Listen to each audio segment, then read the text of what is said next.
I'm ready to be obsessed with a new book. So in today's video, I'm just going to read some new releases. Hopefully I dig my claws into something and I want to scream and shout about it. But really the focus of this week's vlog is going to be reading some new releases, reading some hyped up books that I've been excited about, and telling you if they're actually worth it. Whether if you're like me, if you like my reading taste, if you have similar reading taste to me, whether you should go and pick these books up. There are so many books, and reading is such a privilege and a hobby and expensive that sometimes I like when someone does something like this because I know where I should spend my money on and where I should probably maybe skip it, whether maybe I should pick a book up from a library because I'm not 100% certain on it or something like that. And some of them that I'm just like, yeah, I could own that right now and I probably will give it 5 stars. So that's the goal of today's video. A weekly reading vlog. We're gonna read some new releases and we're gonna have a good time doing it. I have picked my first book for the vlog. I decided to go dystopian romance. With everything going on in today's society, everything happening in America currently, it just felt fitting to read about taking down the man, to read about taking down the system, to give myself hope that we too can get through this and do this. So dystopian romance, that's what I'm picking up first because I need it. To be honest, the book actually might just be dystopian and not dystopian romance, but I think it does have a romance in it, but maybe not a happily ever after. So I'm picking up Daggermouth by H.M. Wolfe. I picked up from KU and I'm only on chapter 2, so I'm not far in. I already am obsessed with this. You know when a book you just read chapter 1 and you're like, yeah, this is gonna be good? That's how I felt picking this up this morning. Life got in the way and I haven't been able to read more than that, but I just know the critique in this is gonna be so deeply political and beautiful, and I want that right now. I want to read about shitty things and then taking them down. That's what I want. And I want characters that are compelling and nuanced, and I want it all. And I think this book is going to deliver that. And I'm very, very, very, very excited to continue it. And that's all. I just wanted to tell you that I picked this book up. I'll have an update for you when I've read some more. But today I'm editing. I have some videos to edit and stuff like that. I just filmed a couple videos. So I don't know if I'll have a lot of reading time in, but I'll try. I will definitely try to fit some in. Good morning. I've made it 120-ish pages into Daggermouth. It puts me around like 20-ish% of the book. I'm not gonna lie, I'm feeling like it feels a little bit long. I feel like at this start, not a lot has happened in these 120 pages. We're really setting up the world. So like I get it. We're setting up the infrastructure we're gonna take down. We're setting up all of the wrongs the people in power are doing and how a rebellion is fighting against it and things like that. It just feels a little bit slow for my personal liking. My other one little complaint so far is that it is multi-POV, which is not my preferred style in a story like this in the way it's done. I like multi-POV when we have 2, 3, even 4 POVs that switch consistently. Otherwise, I prefer it to not really switch into people's heads. Like this one is multi-POV in the terms of like, we might just get a couple paragraphs from a random POV at one certain point so that we understand what's happening in that section of the world at this point. I prefer it when we have consistent POVs that we're following that kind of like rotate on a schedule, or like the female protagonist and the male protagonist. Not that I only want single POV, but there's just something about how this is done and when I can just like randomly go into anyone's head that I don't love. Sometimes I feel like it takes away some of the mystery and the intrigue of finding things out within the character or how personal it feels to be in a character's head maybe. I do like single POV a lot, probably for that reason. Like it's fun to just be one character and become that character almost as I read. We're following a rebellion in this. We're actually following, although I said multi-POV, we're following a couple main characters. The female who is a Daggermouth and the male who is the heir to the person in power. He is slightly fighting against his dad who is the person in power, but he's also one of the people in power. Like he has privilege and he is the face of a lot of the prejudice and like he's the executioner, so he kills a lot of them.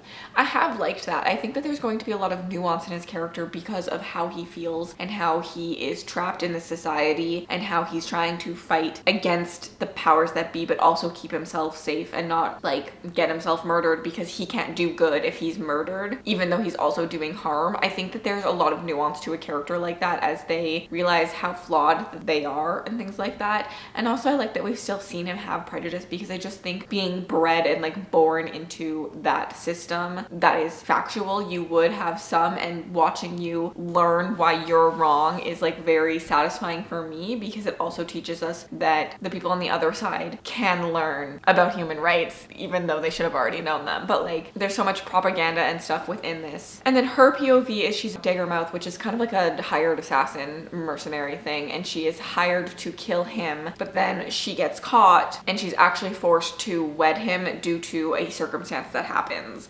I don't 100% believe that circumstance. I think that they would have just shot everyone dead, but I'm going to suspend my disbelief and believe it for this system and society and continue reading. I actually think so far my favorite POV is a third one that we get, who is part of the love triangle, I believe. I really do enjoy his POV and his perspective and who he is in the society. His name is Jameson, and I'm intrigued. I'm not loving this, I don't think, because I am suspending my disbelief in a little bit of areas, but I am also very much intrigued by where this could go and watching our characters move and grow and do all of those things. And I do think the writing is really, really strong, so I'm hoping to continue a lot today. And I need to stop because there's now a plow outside. Nick's showering. The world is out to get me while I'm vlogging. Nick literally said, I'll leave you in quiet to vlog, and then went and showered. Like that's not helpful. Peanut butter, banana, cinnamon on an English muffin. Delicious.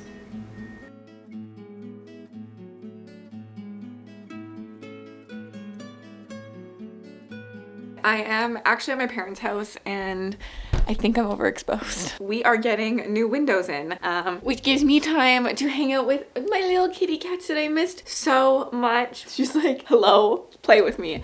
All she wants to do is play constantly. Theo is behind me.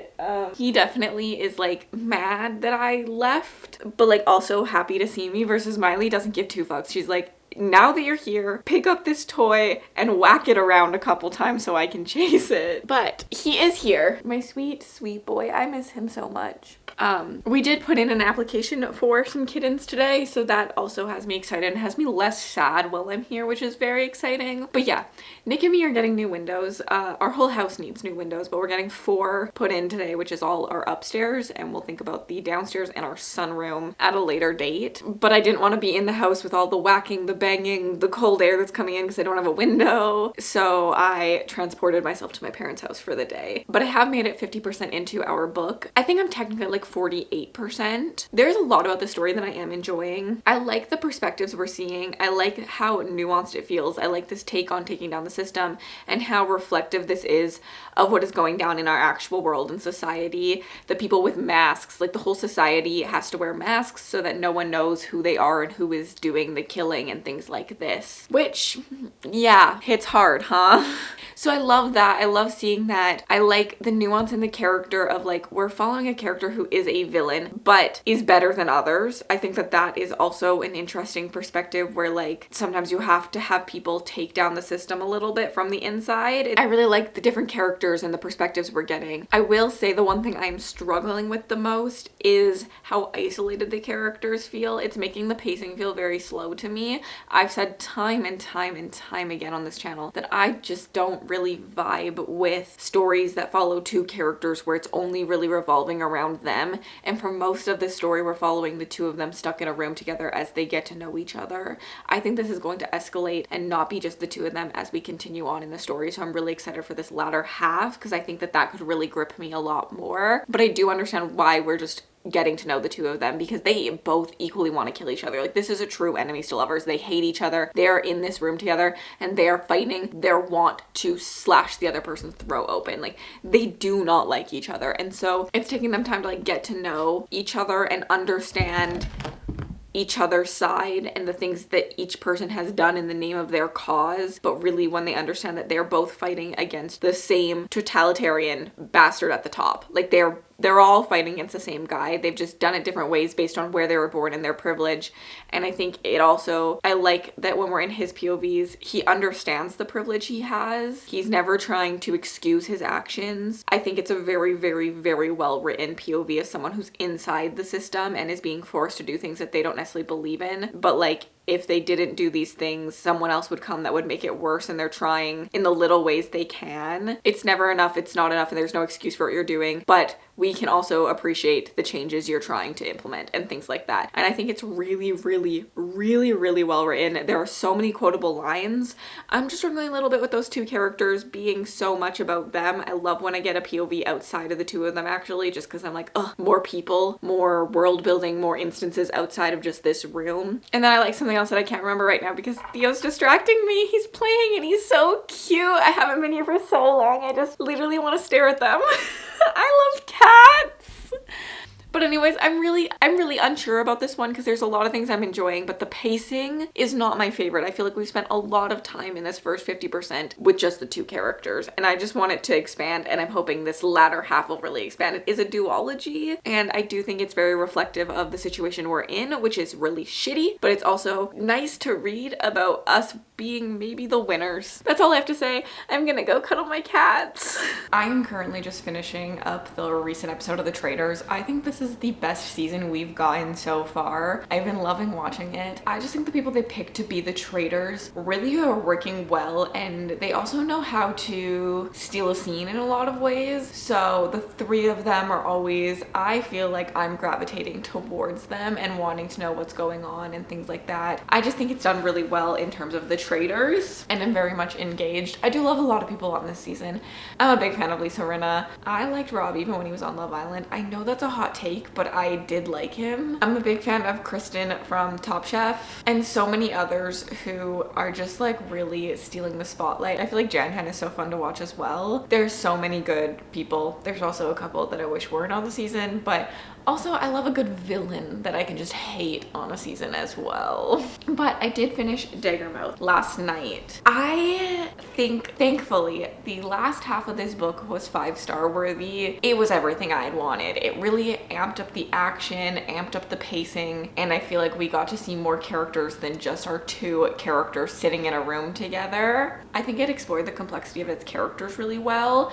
I have not read a more nuanced character study in a dystopian in a long time. We really looked into all sides, I found, of this rebellion, and that was not just the people who were suffering, it was also the people of privilege and how they were still monsters, but they were also victims at the same time. And I thought that was a very, very, very well crafted and articulate storyline and discussion within the story. I really did enjoy Daggermouth, and if you are a dystopian romance lover, like if you enjoy reading this genre, I definitely would pick it up. I'm giving it 4 stars. I think the first half, that pacing for me just did make the entire story suffered. And I will say I wasn't as like deeply rooting for the characters in terms of like romance and friendship and stuff like that. I wasn't as in tune with that aspect of it, but I was rooting for them to like win and take down the system.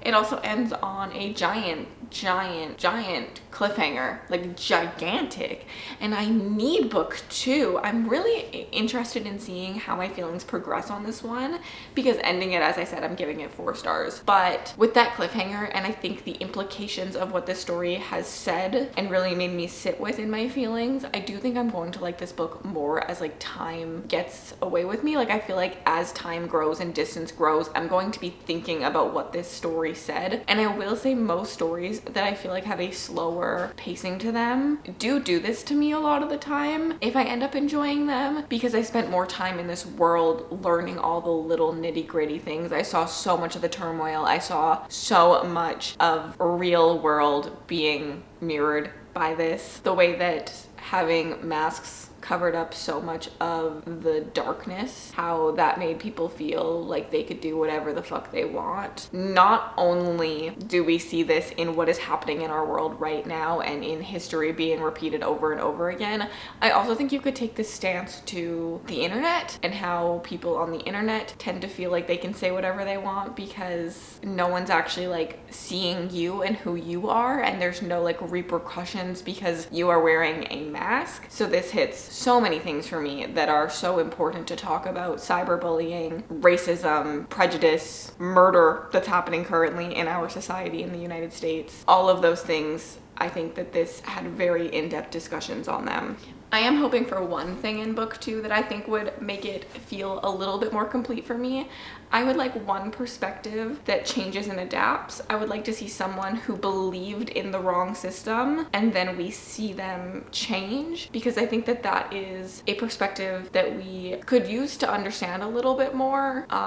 Well, we shift blame from the real bad guys a lot of the times onto people who didn't know better, who should have known better but didn't and voted these things in or supported them. I do think I would love to see, we don't need to be in their head, but I would just love to see characters switch sides and switch allegiances a little bit more, because I think it was clear to me that all the characters in this book knew this was wrong from the start. And although I wish that that was true in society, I know that in society that's not 100% true, and there are going to be people who switch sides. And I think that that would just be an interesting perspective, and I trust this author to do that justice, in my opinion, to write it with nuance and complexity and not give excuses for it, but also understanding. I think there is a quote in this book that I highlighted that said something like that. There's honestly so many like highlightable quotes in this. I think it was beautifully written. Honestly, I think it was from her, the one that I meant, but there's also one in his POV that says, could he forgive that? He didn't know. The wound was still too raw, the loss too profound, but he knew he couldn't continue to blame her for it. There's another one that says, no one survived the heart unscathed, not the princess in her tower, not the executioner on his platform, and not the assassin in her cage. They were all casualties of this man's cruelty, this man's megalomania. There's another highlight that I highlighted where she's like, it doesn't, but it explains more than I understood before, and her saying that his actions weren't right, but now she's understanding them a little bit more. I think that those are like really nuanced and well done things that this author has added. There's so many. I highlighted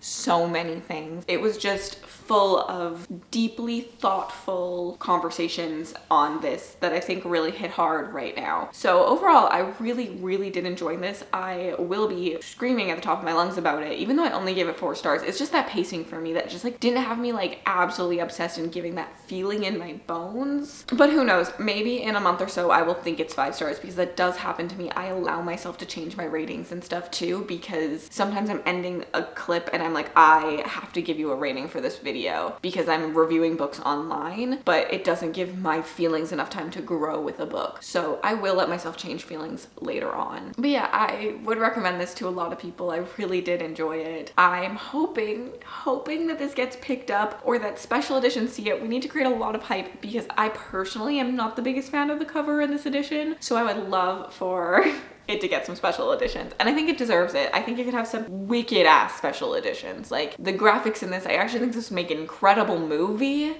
Please pick this up, like please. It was really well done. I definitely will want to read more from this author. I think this is her first venture into this type of story, and I'm screaming at the lungs for her to write more, because I thought it was incredibly well written. Okay, on to our next note. I did start our next book. We took a little bit of a switch up. There's actually another dystopian book that I do really want to read, but I just felt like reading the dystopians back to back might not be the smartest plan on my part, because I'll compare them and things like that. So I'm gonna read the new Claire Sager. This one is called King of Ravens. I'm about 10% in. I started this morning, and Nick had a chiropractor appointment, so his alarm went off at like 6:30 and I did not go back to bed. So I've been up for 3 hours reading. I'm not gonna lie, I'm not so sure about this one. I'm not gonna be surprised if I come back to you when I've DNF'd the book. I'm very hesitant. I want to give it a little bit more of a shot. I've always said when it comes to romantasy stories, the banter, the like dialogue, the tension, the vibes between the 2 love interests really do matter to me. And so I want to give it to that point where we really start to see the 2 of them come together and have like interactions together before I write this off or not. But the setup for me hasn't really intrigued me that much. She is sick, and then one of the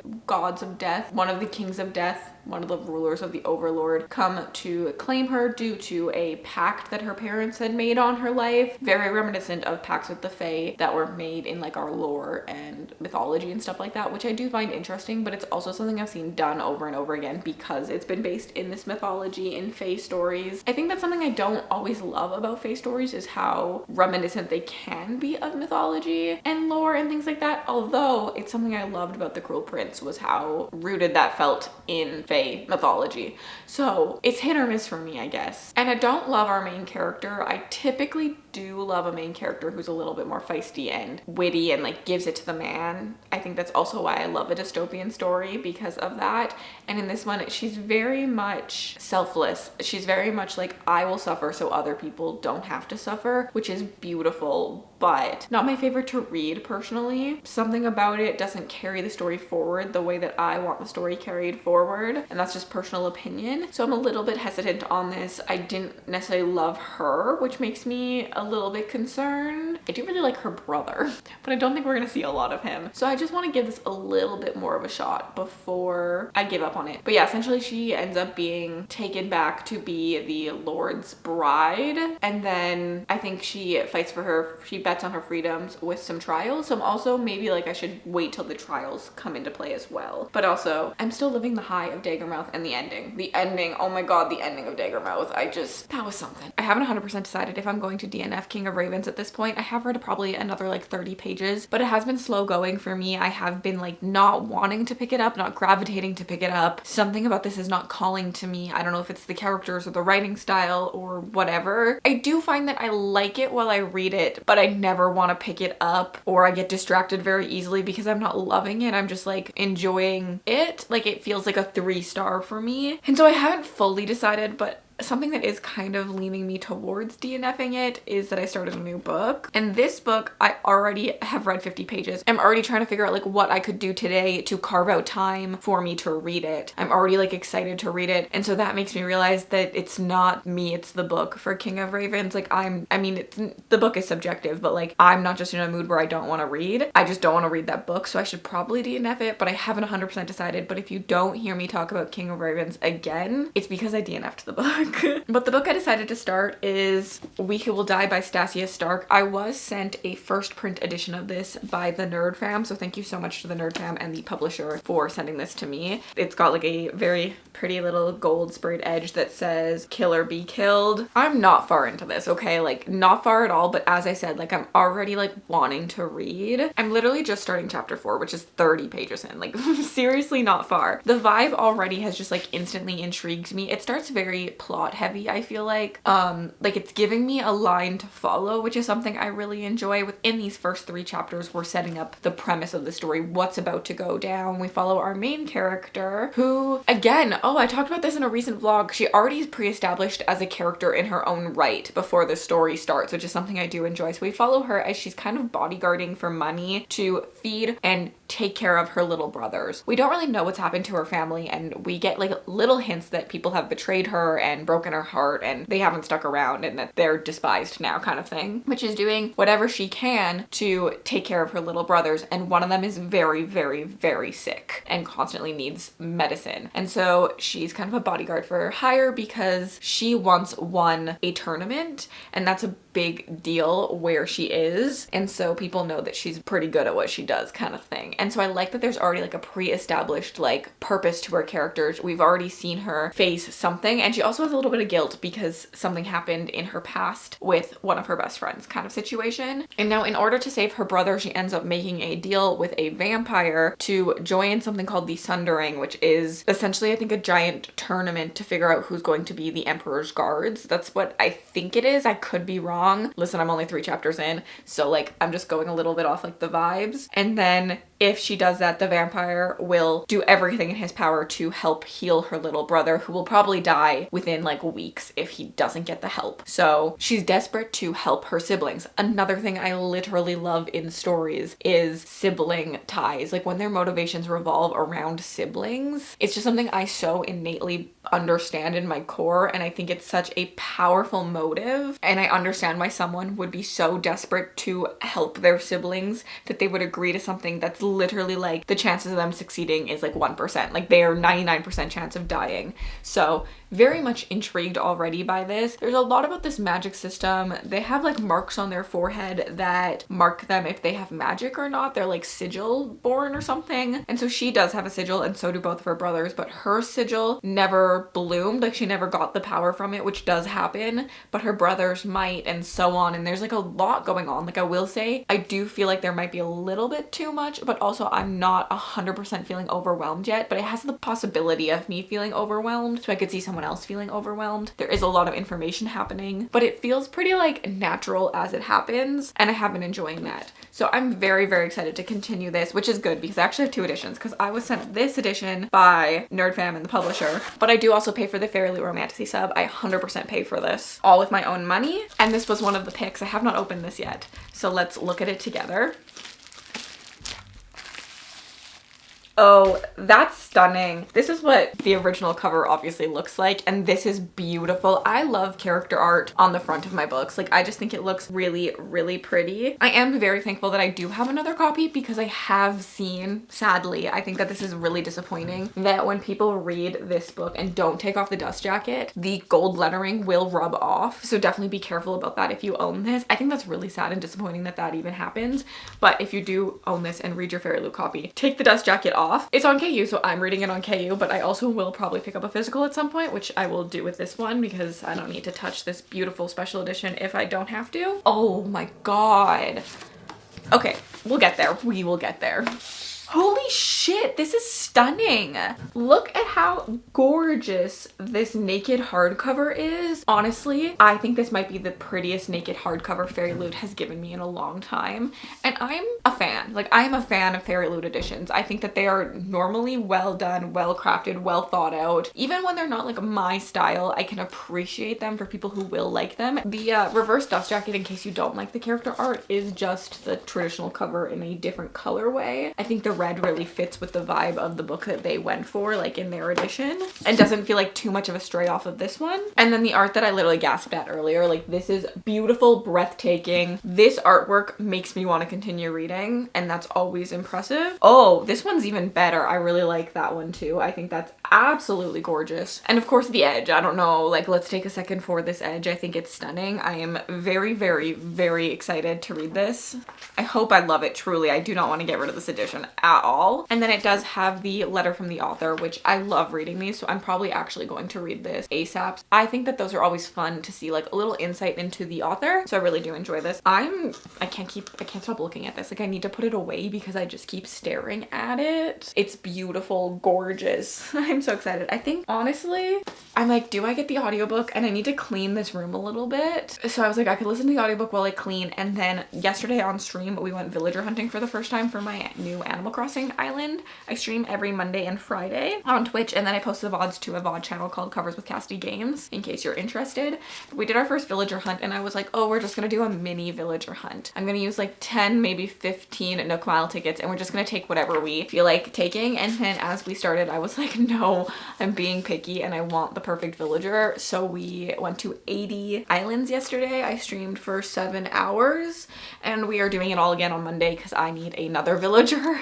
So while I was villager hunting, I was doing a little bit of resource collecting, and I was just dropping them everywhere on my island. So my island needs a good cleanup because there's literally like 50 items just like scattered across the front of my island when you walk in, and I need that cleaned up for Monday when I have to do it all over again. And then Disney Dreamlight Valley, also the star path that we're on is going to be ending, so I really need to get that done. So today I want to kind of do both of those games a little bit. I think I'll be able to audiobook and Animal Crossing play, so I think that would be a good vibe. I'm just trying to decide if I want to read a little bit more physically before I switch to the audiobook, because that also might be a play. So maybe I play Dreamlight Valley first, we read a little bit physically, and then we switch to the audiobook and we do some of the stuff I need to do that I can do while I audiobook, like cleaning and cooking and all of that. But Disney Dreamlight Valley, the star path sometimes takes my brain, I guess. I don't know, we'll see. I'm very, very excited to continue reading this. I really hope I love it. Also, the reason that this really called to me, I do not request a lot of physical arcs. I do not request a lot of things because I'm just someone who can't force myself to read things.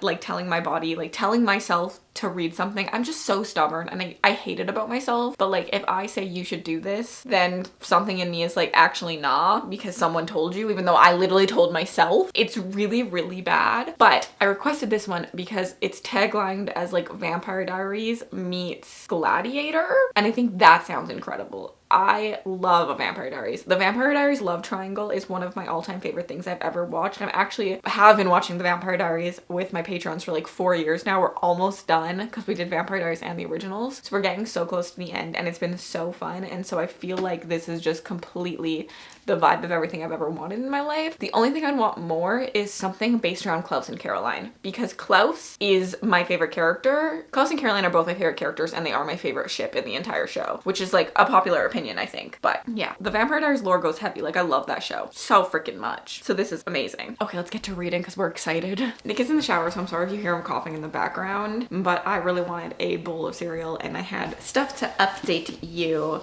And yes, coughing and showering is a thing that I've noticed that my boyfriend does.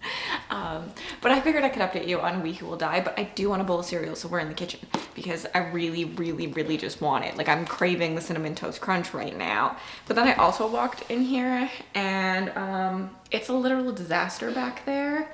The thing is, I'm the type of person who, like, if I clean as it goes, it's manageable and I'll keep cleaning. But once it even gets a little bit unmanageable, I'm just like, all bets are off and I'm just gonna let it like spiral till it's finally a disaster. Nick's not like that, so I have a feeling he'll probably come in here at some point and be like, I need to clean this, and he'll clean it up. But right now, the only thing I want to do when I look at it is walk the other way and ignore it until I finally can't handle it, which is not a good trait to have. So I really should just right now force myself into cleaning it. But am I going to? Probably not. Anyways, I made it to chapter 8 in We Who Will Die, and also I have the perfect bookmark for it. I have a Patreon bookmark that I just got in that's like this pink library card with red foiling, and I think it matches the book perfectly.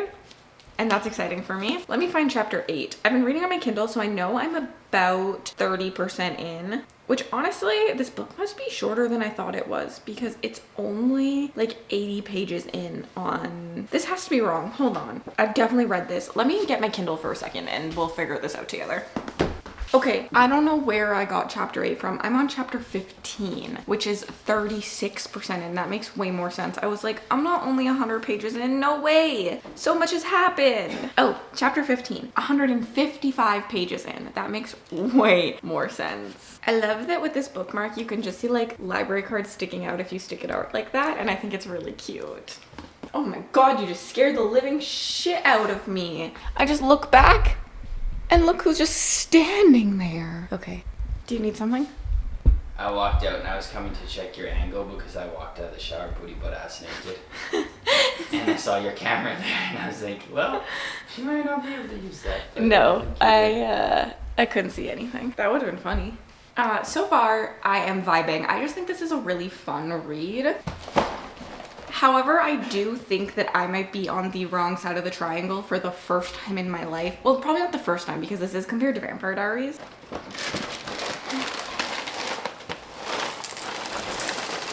And in Vampire Diaries, I am the wrong team technically. So that being said, I think it's doing that comparison well if it is going to be the love triangle I expect it to be. I love him and he does give me the vibes of whose team I am on in Vampire Diaries. And so I have a feeling that it's going to crush me when the other guy comes in. But also when it comes to reading, I have learned in shows I tend to like a nicer leaning male lead, and in reading I do typically like the toxicity a little bit more. So I'm curious when our next love interest really starts to come in if I'm going to love him a little bit more. This is a love triangle, not a bait and switch. It's a love triangle, and I think that's important because I do think they are different, and I think that they kind of get labeled as the same thing because authors don't want to tell you it's a bait and switch, so they say it's a love triangle, but what they're doing is bait and switching, not actually making two romances that actually stand on their own and you're like, will you pick which one? Like Jacob and Edward, we all knew who was endgame, I guess, but it felt like Bella struggled. Like it was a love triangle for her, it wasn't a bait and switch. Like she didn't just like switch her opinions. She did have moments where she was like Jacob, you know, like we have a whole book that exists because of that, even though we all knew Edward was always endgame. And so yeah, I'm enjoying the small amount of romance we've gotten. We've gotten a little bit of yearning and things like that, but I'm excited to get more of it because I feel like I'm just starting to get it. There's also flashbacks in this. I always thought I was someone who didn't like second chance romance. Every time I read it, I'm like, I don't really like it. So I've kind of written it off. So I'm glad this had a love triangle in it because I think I would have written this book off without the love triangle aspect. aspect, because the one guy is a bit of a second chance romance,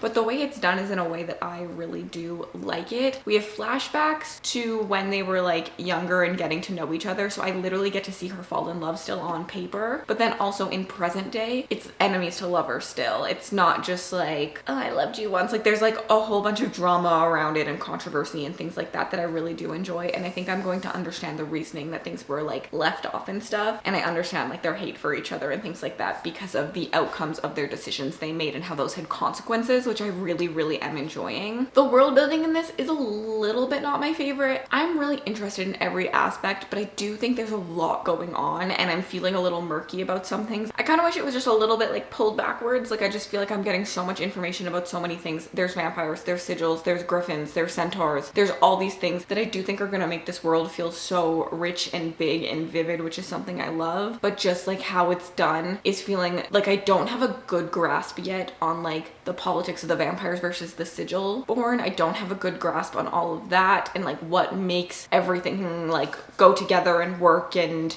all those things, and the emperor and things like that like I am feeling a little bit lost when we add new elements. I'm not lost, I'm just like I'm not like really lost. That's probably the wrong word. I'm just like, oh, there's another thing I need to learn, when I feel like I haven't learned the system yet fully. But also at the same time, I get excited when I see those things because I love a world that feels so big. And some of my favorite worlds do have this type of world building, because eventually when I'm 4 books in, I finally get it all and I'm like, wow, it just feels so big. So it's a complaint, but it's not a complaint all at once, I find. My other little thing is that I am kind of overlooking a little thing, probably a big thing. So essentially she's sent to kill the emperor. It's on the back of the book. It literally says kill the emperor on here. It's not a spoiler. And the reason for her to kill the emperor is to save her brothers. Also on the back. And so this guy like threatens her and is like, if you don't kill the emperor, I'm gonna kill your brothers, essentially. And so yes, she has to make this decision. Like there's no other decision for her to make. She does have to like join this thing and kill the emperor. Like I agree with that. The only thing is I'm like, girl, are you gonna start thinking about what's gonna happen when you kill the emperor? Because I feel like your brothers aren't safe after that either. Like maybe we should think this through just a little bit more than we have, even though like you had to say yes, but like let's come up with a plan for after. There is a character that's doing that for her, so I'm really enjoying that character. There's also a lot about grief because her best friend died, and there's like blame there in her heart and in the heart of like her weapon master person, because it was his daughter. And like there's just a lot of character development that I'm enjoying. There's a lot of pre-existing character relationships that I'm enjoying learning about and learning how they've changed and watching them change in real time as well. With her love interest, with her weapons master, with the characters that she's finding now. Like I just think that there is a lot of character work happening and I do really enjoy that. Is it a little more surface level than like some books? Yes. I mean, it's not that long of a book, so we are rushing past things, but I do think I'm seeing a lot that I will enjoy. I think I'm enjoying this actually more than I enjoyed the previous Dacia Stark book that I read, which I loved that first book, and then the rest of the series did go downhill, so I'm a little bit nervous. But I see a lot of potential in this, and I see a lot of growth from her last book in this as well. So very hopeful. I'm really enjoying this, and I will be shouting it out to people. Now I'm gonna pour my milk in my cereal. I realized I didn't want to do it because I was gonna yap for too long and I didn't want mushy cereal. So I'm gonna go eat this. Oh my god, guys, I just filmed the Realmathon announcement. You're gonna see this after this. And I'm so stressed. I'm so stressed. I'm so excited that it's here, but I'm so stressed. I'm literally sweating. I just touched under like my knee. All of it's gross. But I have an update for you for We Who Will Die. I'm a lot further in actually. I don't know where my phone is. I feel so overstimulated. My brain is going at 1,000 miles a minute right now. Oh, I'm so excited. I need to go edit that. I'm 50% into We Who Will Die currently. And I just said this morning in my Discord, I said, I don't like the second guy. And I was shocked. I was like, what do you mean? Because he's supposed to be endgame and I don't like him? And then I kept reading, and about a chapter later, I was like, oh, never mind. Never mind. He is that guy. I like him. I like him. I like him. I like him. And that's pretty much my only update I have for you. It's just to tell you that I thought I didn't like him, but I like him now. But on top of that, I will say a little bit about how I wish that this was taking a little bit more time. I wish it was longer. I wish we were seeing more of the characters around around her. I wish we were seeing her experience in the competition a little bit more. I wish the trials took a little bit longer, or the training for the trials took a little bit longer. It just feels a little bit rushed right now. But overall, I'm still having a really, really, really good time with it. I'm really enjoying it. And that's my quick update because my brain is going at 1,000 miles a minute right now, and I need to go like decompress before I edit this. And yeah, it feels weird to have so much makeup on. Look at me. Look at that eyeshadow. I got really ready for this announcement video. Nick walked down and was like, ooh, pretty. Okay. I'm sweating. I'm really sweating. I'm sorry. Go watch the Realmathon announcement if you haven't, because I had a mental breakdown yesterday. I guess I could tell you about that. I told my patrons about it already. Yesterday and the day before, I'm so stressed. I'm so behind on Realmathon. Now I'm not because it's out, but like I was cramming in stuff I need to do before the announcement to get it filmed today. And it was so stressful, and I'm not someone who's stressed very often. I normally like brush things off pretty easily. Nick, we have our Christmas tree up. It has half my decorations and half my sister's decorations on it. And he turns to me and he's like, I want to take this down. What box do the decorations go into? And I just started crying because I couldn't handle it. I was like, this is just one more thing that I don't need today. And the day before, I made nachos and I burnt the nachos and I just started crying. And Nick was like, it's okay. They're just burnt on the edges a little bit. Like the middle's fine. I said, it was just one more thing going wrong today that I didn't need. And he said, what else went wrong? And I said, nothing. And I was just crying. Stress is not my friend. How do people live like this? Like how? Like I just brush things off like this normally, but I just had so much anxiety and stress over filming this and getting this done on time. I feel good now. I'm gonna decompress. I'm gonna go edit it. I'm gonna decompress. It's gonna be great. It's great. I'm hot. Okay, bye. I just wanted to check in because I feel like earlier my mental health was at like, not my mental health, my mental stability was at like ground zero, and I was losing my mind a little bit. It's been like 8 hours. And I think I'm doing a lot better. At least I hope so. I have Cinnamon Toast Crunch. I've become a CTC addict. It's gonna get mushy, so I can't talk too long. Maybe my mental stability is not doing better, but is it ever doing better? I'm just feeling a little bit better. Things are filmed. The Realmathon announcement is half edited. Patreon bookmarks went out. I put Nick to work helping me do all of this stuff and like preparing for Realmathon announcement, because that means like bookmarks need to be shipped out and things like that. I'm just feeling behind, but I do, as I get into bed today, feel a little bit more on top of everything, which is obviously a good feeling. So I'm gonna crawl into bed and I'm gonna read a little bit of We Who Will Die. I'm actually gonna read on my Kindle. Like, no part of me wants to hold this thing up right now when I could hold this thing up. So I will be reading on this since it's on KU. I'm hoping to make a good indent, but also I don't think I'm going to update you again tonight because I have a feeling that Nick will crawl into bed right over here at some point, and then he'll go to sleep and I will continue reading until the wee hours of the morning when I finally pass out.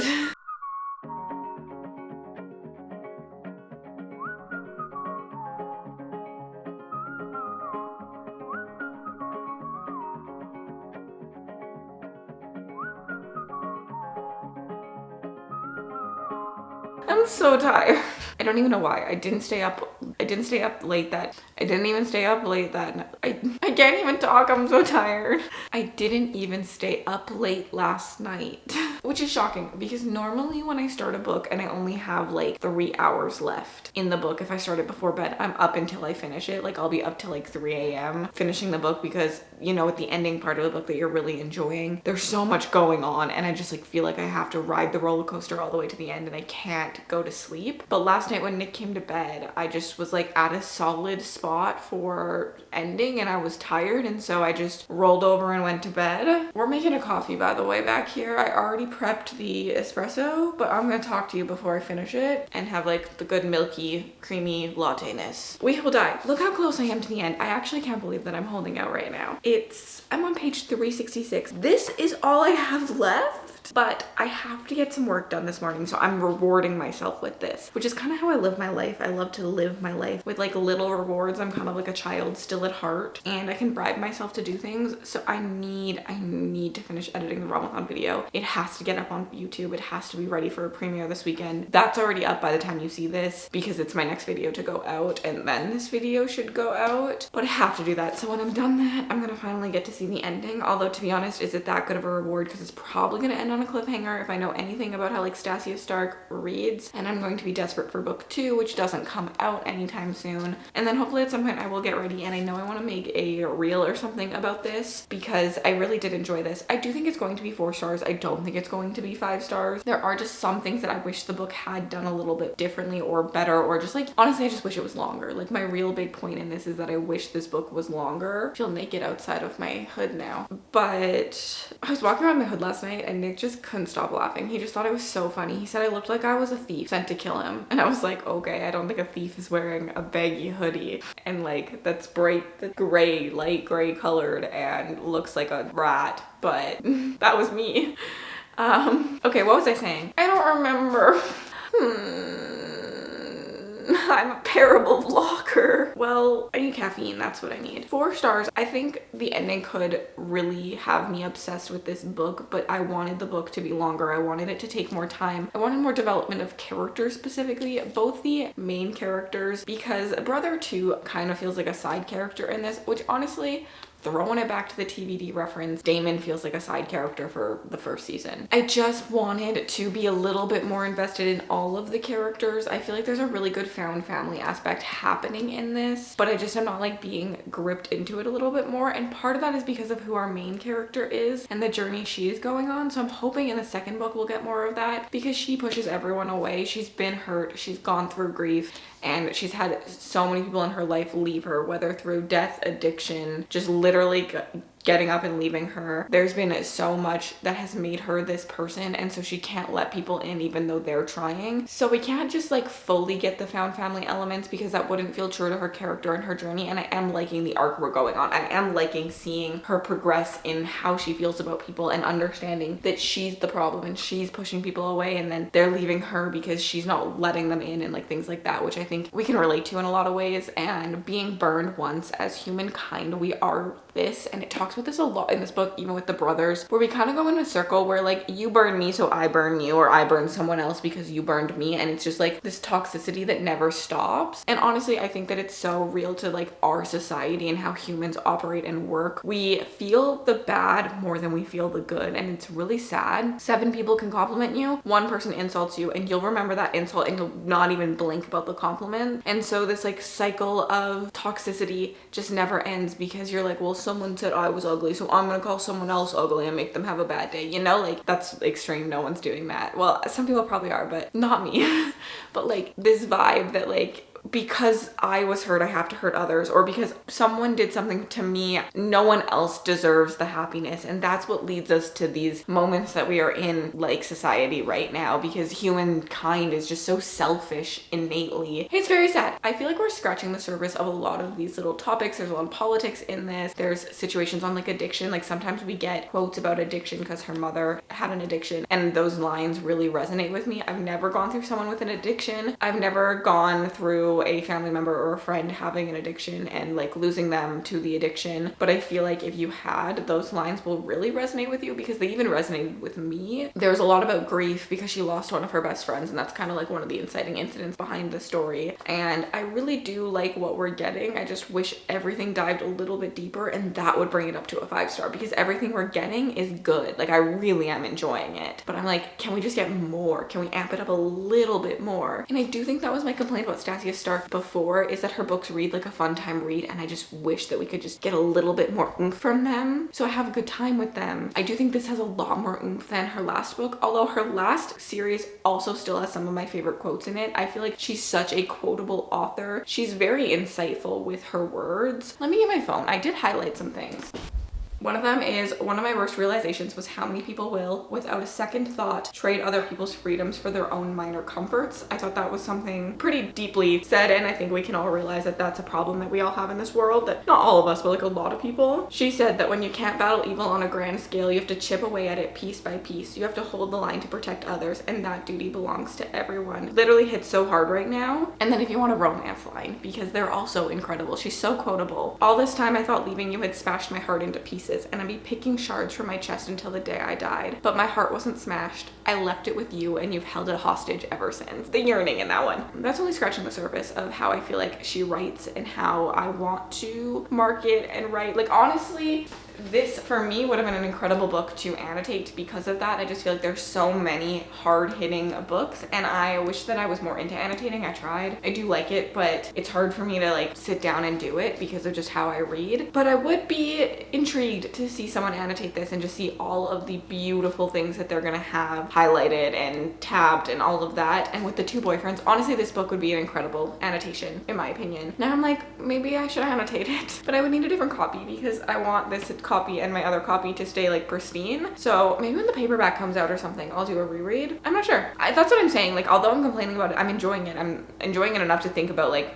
trying to reread it so that I could annotate it. Like, it's stunning in my opinion. So let's make my coffee and get on with my day because I'm tired. I'm a sleepy Cassidy. We are sitting backwards on my bed so that I can do some laundry, but the window is there, so I can't film from the real direction. This room needs so much decorating. Who decided that I should buy a house? Who decided that I wanted to be a homeowner? It's expensive. Like, decorating my house? Why does my want to have a dining room table gonna cost me so much money? Like, I just want to not bend my back over while I'm eating. That's awful.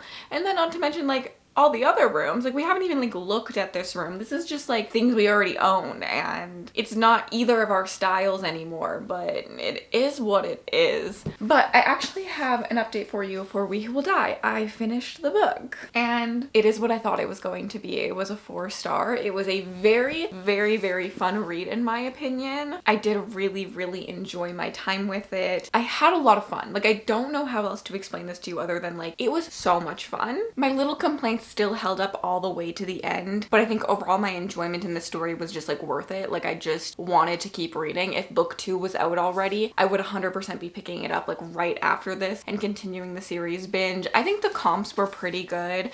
I mean, I could have asked for a little bit more like Gladiator inspired stuff because I don't think we hang out in the arena very much. It's not really like a fight to the death constantly like it is in the Gladiator arena. So that part I probably could have asked a little bit more of, but the like architectural and all of that did give that vibe and things like that, and kind of how like the hierarchy works and things. And I did like the concept of like standing in this arena and what that means. Some people it's like courage, and some people like they were forced into it, and there's like a whole big thought process behind how magnificent this arena is, but how something so cruel happens within it. But I thought the Vampire Diaries connection was really good. I mean, obviously they're not Damon and Stefan. Don't go into this expecting that. However, two vampire brothers, one darker, one more like sweet and protective. The vibes were there. I know who's endgame. I really felt it in my core, although I would die for this to be Polly. I don't explicitly love either of them, I don't think, anymore. I think I really liked the first love interest at the start of this, but he kind of lost some of his like edge as we got into the more mushy parts, which is kind of very normal for me. But I liked when he was like protective and a little bit more brooding. And then our second love interest definitely feels like a side character in this. We didn't really get to see a lot of the love interest parts. I am expecting to be obsessed with him in book 2. We set it up very well for their connection to go other places in book 2, and I think that I'm going to fall head over heels for him and his protective, damaging, brooding, villainous toxicity.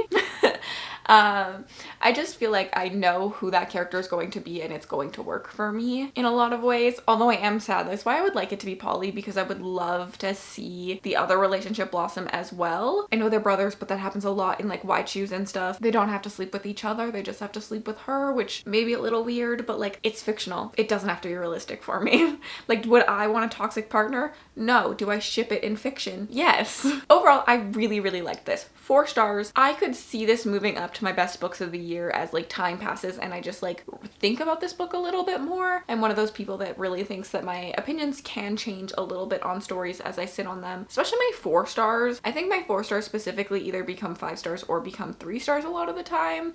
Some do sit at 4 stars, but I've had some 4 stars end up being like my favorite series. Honestly, most books I love, book 1 is a 4 star and I give 5 stars out later on. I feel like setup books I just need to experience first and then I'm obsessed. So I'm very excited about this book. For the end of this vlog, I have not folded any laundry.